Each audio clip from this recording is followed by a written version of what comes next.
So what does it look like? The government have set out some guidance.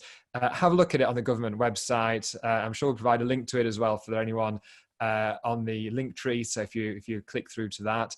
And what does that say? It says, well, there are, I think, 8 different types of workplace: indoors, outdoors, offices, factories, public facing, not public facing, all of these different things.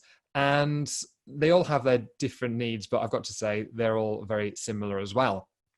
And you've said it, it's common sense, a lot of this stuff. But one of the key elements is going to be doing a risk assessment.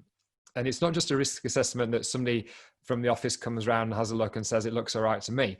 This is going to be something which is probably, although waiting for a bit more guidance, a little bit more formal, a little bit more strict, and has to be done in conjunction with or collaboration with either trade unions or, if there's no trade union in the workplace, employee representatives.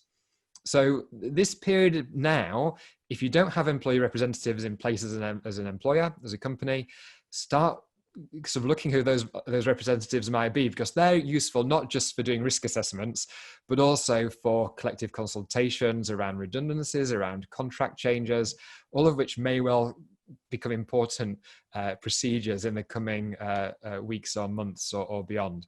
So I think if one piece of advice for today is look at who your employee representatives are, elect them if they need to be elected.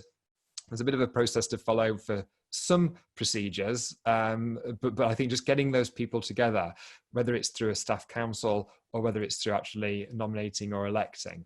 So do that. There's going to be a risk assessment that needs to be done. And this is about getting your employees back on board. If you've got one of your colleagues saying, well, I've checked it out and it looks safe to me, then it's going to be much more difficult for people to A, object, but B, to give them that extra element of reassurance that it's okay to come back.